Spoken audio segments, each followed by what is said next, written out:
শেষমেশ অনিশার প্ল্যান ভেস্তে দিয়ে রানী কলেজে ভর্তি হলো। সম্পূর্ণ জানতে ভিডিওটিতে একটি লাইক করে প্রথম থেকেই দেখতে থাকো। হ্যালো বন্ধুরা, টলিউড স্টুডিও পাড়া চ্যানেলে তোমাদেরকে স্বাগত। গল্পের শুরুতেই দেখা যায় রানী তো একটা ট্যাক্সিতে উঠে পড়েছে। সেই ট্যাক্সি ড্রাইভার এবারে রানার রাস্তা ঘোরাতে থাকে, কিন্তু মেডিকেল কলেজে কোনোভাবেই রানীকে পৌঁছে দেয় না, কারণ অনিশার কাছ থেকে টাকা খেয়েছে এই কাজটাই করার জন্য, যাতে রানী ঠিক সময়ে কলেজে ভর্তি হতে না পারে। এরপর রানী প্রশ্ন করে, দাদা আপনি এটা কোন রাস্তায় নিয়ে যাচ্ছেন, আর এটা এত ফাঁকা ফাঁকা কেন? এটা কি কোনো শর্টকাট? তখনই ট্যাক্সি ড্রাইভার বলে, হ্যাঁ ম্যাডাম, এই শর্টকাটটা থেকে গেলে তাড়াতাড়ি পৌঁছে যেতে পারবো। আসলে বড় রাস্তায় তো এখন অনেকটাই জ্যাম হবে, সেই জন্য আপনাকে আমি শর্টকাট থেকে নিয়ে যাচ্ছি। আর একটু সময় অপেক্ষা করুন, দেখুন এক্ষুনি চলে আসবে। আর তখনই রিতম বলে যে এবারে রানীকে আমি কোথায় খুঁজে পাবো? এখানে এত ভিড়ে এক কাজ করি, রানীকে আমি ফোন করি। আর তখনই রিতম ফোন করেছে রানীকে। রানী ফোন ধরে সেভাবে কিছু শুনতে পাচ্ছে না। রিতম তখন বলে, তুমি কোথায়? আমি তো তোমাদের কলেজে চলে এসেছি।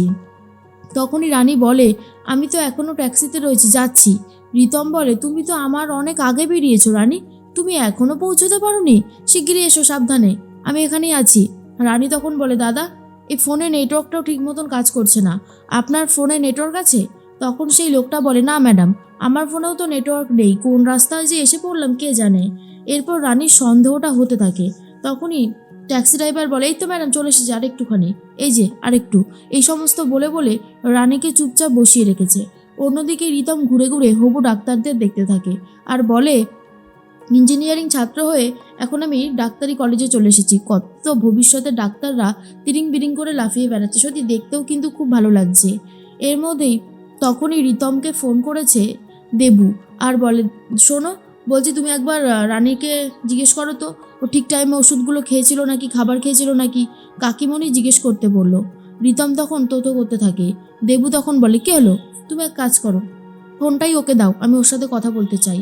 তখনই রিতম বলে, আসলে দেবু, ও এখনও এসে পৌঁছায়নি, ও বলল ট্যাক্সিতে রয়েছে। দেবু তখন বলে, মানেটা কি? ও তো অনেকক্ষণ আগেই বেরিয়ে গেছে, তুমি পৌঁছে গেলে ও এখনও পৌঁছায়নি? আচ্ছা রিতম, ও আবার কোনো অসুবিধায় পড়েনি তো? রিতম তখন বলে, কি করে বলবো বলো তো, বললো তো আসছে, আশা করি পৌঁছে যাবে। দেবু তখন বলে, এই জন্য না এই মেয়েটার সাথে আমার এত ঝামেলা হয়, ওকে বারবার করে বলেছিলাম নিয়ে যা, সাথে রিতমকে নিয়ে যা, কোনো কথা শুনেছে? এইদিকে ট্যাক্সি ড্রাইভারটা হঠাৎ করে একটা জায়গায় গাড়ি দাঁড় করিয়ে দেয়। আর তখনই রানী বলে, কি হলো দাদা, আপনি গাড়িটাকে থামিয়ে দিলেন কেন? চলুন, আমার হাতে বেশি সময় নেই। তখনই সেই লোকটা বলে, ম্যাডাম সত্যিই শরীরটা ভালো লাগছে না, একটু চা বিস্কুট খেয়ে নিই, তারপরে যাচ্ছি। রানী তখন বলে, এখন আপনার চা বিস্কুট খাওয়ার সময় হলো? আরে আমি কখন গাড়িতে উঠেছি, আমার দাদা পৌঁছে গেছে কলেজে আমার পরে বেরিয়ে, আর আমি এখনও পৌঁছতে পারলাম না, আপনি কী যে করছেন না। তখনই সেই লোকটা চা খেতে চলে আসে। এরপর রানী খুব বিরক্ত হয় আর বলে, এদিকে ফোনের নেটওয়ার্কটাও নেই, দুর্জয় নিশ্চয়ই আমাকে এখন ফোন করবে আর ফোন করে পাবে না। সব সময় এই রাস্তায় বেরোলে ফোনটা এত প্রবলেম করা শুরু করে যে আমি মাঝখান থেকে কেস খেয়ে যাই। এরপর সেই লোকটা আরামসে চা বিস্কুট খেয়েই চলেছে। রানী এসে বলে, ও দাদা, আপনাকে যে আমি বললাম আমার আজকে কলেজে ভর্তি হওয়ার দিন আছে, আপনি এখানে বসে বসে রিল্যাক্সে রয়েছেন, চলুন না আমাকে দিয়ে আসবেন, তারপরে সমস্ত কাজ করবেন। তখনই চায়ের দোকানের লোকটা বলে, কি দাদা, আপনি একজন প্যাসেঞ্জার নিয়ে এরকম ব্যবহার করছেন কেন? যান যান, নিশ্চয়ই মেয়েটার কোনো দরকার আছে, না হলে এমন কথা আর কেনই বা বলবে, আপনি শিগগিরই ওকে দিয়ে আসুন। এরপর রানীকে নিয়ে আবারও চলতে শুরু করে দিয়েছে, কিন্তু মেডিকেল কলেজ আর আসে না। অন্যদিকে দুর্জয় খুব চিন্তা করতে থাকে আর বলে, এক কাজ করি, আমি একবার রানীকে ফোন করে দেখি। যা, ফোনটাই তো নেই। তারপরেই চলে এসেছে অনিশা আর বলে, দুর্জয় সব ঠিক আছে তো? দুর্জয় তখন বলে, অনিশা তুই তো তখন ফোনটা নিয়ে গেলি, আমার ফোনটা দে, আমি একবার রানীকে ফোন করব, ওর মনে হয় এতক্ষণ ভর্তি হওয়া হয়ে গেছে। আর তখনই অনিশা বলে, এই রে, আমার শরীরটা খুব খারাপ লাগছে, এই বলে অজ্ঞান হয়ে যাওয়ার নাটক করতে থাকে। তখনই দুর্জয় বলে, কি হলো তোর আবার? উফ, তোর যে মাঝে মধ্যে কেন শরীরটা খারাপ হয় আমি নিজেই বুঝতে পারি না, এখানে একটু বস, রেস্ট নে, ফোনটা কোথায়? তখনই অনিশা বলে, এই রে, আমি তো তোর ফোনটা আমার চেম্বারে ফেলে এসেছি, দাঁড়া আমি নিয়ে আসছি। তখনই দুর্জয় বলে, না না থাক, তোকে যেতে হবে না, তোর ফোনটা দিয়ে আমি এক কাজ করি, রানীকে ফোন করি।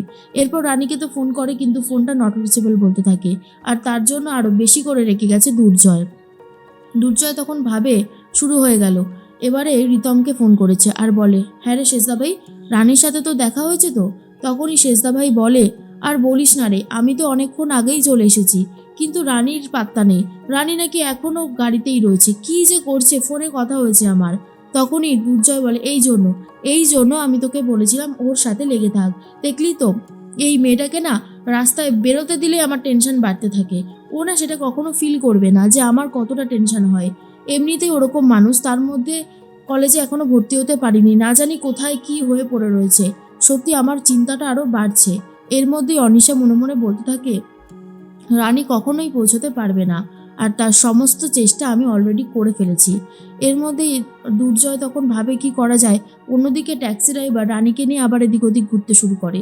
রানী তখন বলে, দাদা এবার কিন্তু আপনি সত্যি খুব খারাপ ব্যবহার করছেন, এবার কিন্তু আমি আপনাকে ছাড়বো না। আপনি কেন এরকম করছেন, আমাকে পৌঁছে দিন। অন্যদিকে পিঙ্কি বৌদি চলে এসেছে, এসে দেখে দেবু বারবার করে রানীকে ফোন করতে থাকে, কিন্তু রানী তো ফোন ধরছে না, আর তার জন্য আরও বেশি করে রেগে গেছে। তখন দেবু আর বলে, এই জন্য তোর উপর দুর্জয় এত রাগ করে। তোকে বারবার করে বললো সেজদাবাইকে নিয়ে যা, নিয়ে গেলি না। এখন এইভাবে রাস্তায় কোথায় পড়ে রয়েছিস তার কোনো ঠিক ঠিকানা নেই। এবারে যখন কাকিমণি জানতে পারবে তখন আর একটা রিয়াক্ট করবে। এর মধ্যেই তখন পিঙ্কি বৌদি বলে, কি হয়েছে দেবু, তোমার কথা শুনে মনে হচ্ছে রানী আবার কোনো কেস ঘটিয়েছে। দেবু তখন মনে মনে ভাবে, এই রে, পিঙ্কি বৌদিকে বললে তো এক্ষুনি কাকিমাকে বলে দেবে, কি করব। তখনই পিঙ্কি বলে, কি হলো রানী, কোথায় রয়েছে, এখনও তো কোনো খবর পাওয়া গেল না, তাই না? তখনই দেবু বলে, হ্যাঁ আসলে ওর ফোনটা নট রিচেবল বলছে। চিন্তা করার কোনো কারণ নেই, রিতম তো গেছে, সব ঠিক করেই হয়তো আসবে। এর মধ্যেই ট্যাক্সিটা থামিয়ে দিয়েছে ড্রাইভার, আর বলে, ম্যাডাম মনে হচ্ছে ট্যাক্সির কোনো প্রবলেম হয়েছে। এরপর এসে সামনে বনেটটা খুলে এদিক ওদিক কিছু করতে থাকে, রানীকে বিশ্বাস করানোর জন্য যে গাড়ি আর চলছে না। তখনই রানী বলে, আপনি এরকমভাবে আমাকে ফাঁসাতে চাইলেন কেন, কার কথা? হ্যাঁ, কে বলেছিল আমাকে এরকমভাবে ফাঁসাতে? আজকে আপনি যেই কাজটা করলেন না, একদম ঠিক করলেন না। চলুন আমাকে নিয়ে চলুন, আপনি আমাকে নিয়ে যাবেন। কিন্তু ট্যাক্সি ড্রাইভার নিয়ে যেতে চাইই না, আর বলে, পারবো না, আমার গাড়ি খারাপ হয়ে গেছে, আমি কি করে নিয়ে যাব। সামনেই একটা ট্রাফিক সার্জেন্ট ছিল। তখনই রানী বলে, ওনার কাছে গেলেই আমি কিছু হেল্প পাবো। এরপর ট্রাফিক সার্জেন্টকে গিয়ে বলে, দেখুন না স্যার। তখনই হঠাৎ করে দেখে ট্যাক্সি নিয়ে ড্রাইভার পালিয়েছে, আর তখন রানী বুঝতে পারে কোনো একটা গন্ডগোল হয়েছে। এরপর রানী বলে, স্যার আমি মেডিকেল কলেজে পৌঁছতে চাই। আমি যেই ট্যাক্সি করে এসেছিলাম ওই ড্রাইভারটা না আমাকে স্যার ভুল পথে নিয়ে গেছে। আমার হাতে না একদম বেশি সময় নেই স্যার, আমি কি করে পৌঁছতে পারবো একটু বলে দিন না। আমি যদি আজকে ভর্তি হতে না পারি তাহলে আমার একটা বছর পুরো নষ্ট হয়ে যাবে, কিছু একটা করুন স্যার।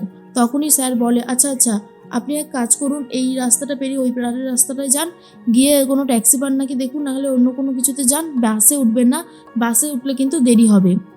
রানী বলে, থ্যাংক ইউ স্যার। এরপর রানী সেভাবেই যাচ্ছে আর বলতে থাকে, আজকে যেটা হলো ঠিক হলো না, ট্যাক্সি ড্রাইভার পুরোপুরি কারোর কথায় কাজ করেছে। ইস, আমি এটা কেন বুঝতে পারলাম না। রানী বুঝতে পারে তার বড়সড় একটা ভুল হয়েছে, কিন্তু এখন তাকে কলেজে পৌঁছতেই হবে, যেভাবেই হোক না কেন।